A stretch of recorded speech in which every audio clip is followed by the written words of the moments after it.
সমন্বিত সার নীতিমালা ২০২৫ বাস্তবায়নকে ঘিরে চলছে বিতর্ক ও মতপার্থক্য। ভিন্ন অবস্থান নিয়েছে বিতরণের দুই সংস্থা বিসিআইসি ও বিএডিসি। নতুন নীতিমালায় যে পরিবর্তন আনা হচ্ছে তাতে প্রান্তিক পর্যায়ে বিশৃঙ্খলা তৈরি হবে বলে দাবি বিসিআইসির ডিলারদের।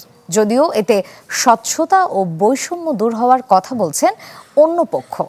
প্রশ্ন উঠছে, সারের ঘাটতি রেখে এই পরিবর্তনে কৃষকের কতটা লাভ হবে, নাকি আগের মতোই চলবে সংকটের গল্প? সানশাইন আটা ময়দা সুজি।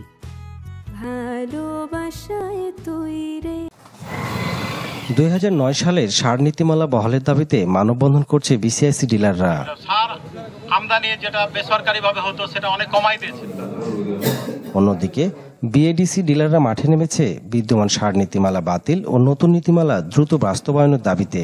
জটিলতা ও সমন্বয়হীনতা দূর করে নীতিমালাটি দ্রুত বাস্তবায়নের দাবি জানাচ্ছি। সম্প্রতি প্রকাশিত সার নীতিমালা ২০২৫-এর খসড়ায় খুচরা বিক্রেতা কমানোর সিদ্ধান্তে এমন মতপার্থক্য দেখা দিয়েছে দুই প্রতিষ্ঠানের ডিলারদের মধ্যে। নতুন নীতিমালা বাস্তবায়ন হলে বৈষম্য দূর হবে বলছেন বিএডিসি ডিলাররা। আর বিসিআইসি ডিলারদের দাবি, এতে ভেঙে পড়বে তৃণমূল পর্যায়ে সার বিতরণ ব্যবস্থা। বৈষম্যটা থাকবে না, সবাই একই ধরনের সার পাবেন। কেউ কম সার, কেউ এখন বিদ্যমান পরিস্থিতিতে দেখা যায় যে কেউ ১০০ বস্তা ডিএপি পাচ্ছে, কেউ ১৬০০ বস্তা ডিএপি পাচ্ছে। বিএডিসি যেটা বক্তব্য দিচ্ছে সেটা একটা খোঁড়াজক্ত, মানে তারা হিস্সা নেওয়ার জন্য এটা করেছে। সারা বাংলাদেশে প্রায় ৫০ থেকে ৬০ হাজার খুচরা বিক্রেতা আছে। এই যেটা বললাম যে প্রত্যেকটা ওয়ার্ডে ৯ জন করে আপনার খুচরা বিক্রেতা, এই লোকেরা কোথায় যাবে? পক্ষে বিপক্ষে ডিলারদের এমন যুদ্ধ চললেও নীতিমালার ভালো মন্দ নিয়ে কিছুই জানেন না সারের মূল দাবিদার কৃষক। তো এদের দ্বন্দ্বে আমরা যেন বলির পাঠানো হয়, আমরা যেন ক্ষতির মধ্যে না পড়ে, আমরা যেন উপযুক্তভাবে আমরা যেন সারগুলো পাই। নীতিমালা তৈরি করছে তো কৃষকদের মতামত তো কারো নাই। বাকি পর্যায়ে দিচ্ছি, ফসল ওঠার পরে তারা আমাকে 6 মাস টাকা ফেরত দিচ্ছে। আমাদের এখানে পরিবার আছে প্রায় কার্ডধারী ডিলার আমরা ৪৫,০০০ সারা বাংলাদেশে।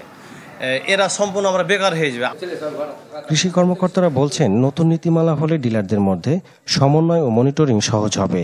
একই নিয়মে বিতরণ হয়, কমবে বিশৃঙ্খলা। যখন একই নিয়মে একইভাবে যখন সকল সার ডিলার বরাদ্দ পাবে এবং তারা সার উত্তোলন করবে এবং তাদের মনিটরিং করাটা আরও সহজ হবে বলে আমরা মনে করছি। শতভাগ সার সরবরাহ নিশ্চিত না হলে কোনো নীতিমালাই কাজে আসবে না বলে জানান কৃষক প্রতিনিধিরা। পরামর্শ দিলেন আমদানি উন্মুক্ত এবং নীতি নির্ধারণে প্রকৃত কৃষকদের সম্পৃক্ত করার। আমাদের ঝিলিমিলিয়ন ৬০ জন মতো আছে, সেখানে মাত্র ৩ জন বা ৬ জন বা ৯ জন হচ্ছে। সেই ৯ জন কি আসলে ৬০ জনের জায়গাটা পূরণ করতে পারবে? এটাও কিন্তু খুব গুরুত্বপূর্ণ বিষয়। যোগানটা যতটুকু চাহিদা ততটুকু যদি যোগান নিশ্চিত না করতে পারেন, তাহলে আপনি যতই নতুন নীতিমালা করেন, নতুন ডিলার বাড়ান, কোনোটাই কাজে দিবে না। সার ডিলার নিয়োগ ও বিতরণ সংক্রান্ত সমন্বিত নীতিমালা আগামী ১ জানুয়ারি থেকে কার্যকর হওয়ার কথা আছে। আনোয়ার হোসেন, চ্যানেল 24, চাঁপাইনবাবগঞ্জ।